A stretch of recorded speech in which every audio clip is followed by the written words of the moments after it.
આ મારા અજયભાઈ ભાણો જો હવે ફિરકીનું મુહૂર્ત કરે છે શિવમની દોરી છે એરિયામાં કોઈ જગવું જ ન જાત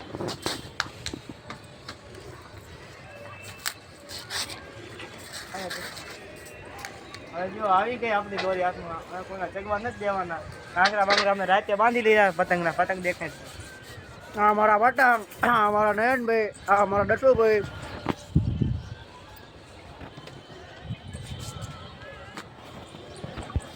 બધા જો પતંગ ચડાવવાનું ચાલુ થઈ ગયું અમારે કરીશું દસું ચગાવે છે અમારો ભાઈ આ તડકો એને મને જાજો હે ને મિત્રો તે હરખું દેખાતા નથી કોઈના મોઢા પણ દેખાય આપણે લેન્સ આ અમારા વિના કાકા રહ્યા આ બનેવીનું ધાબુ જોત આગલા વિડીયોમાં તમે જોયું હોય છે આખો ધાબુ મેં કમ્પ્લીટ થતું હોય તમને દેખાડ્યું હતું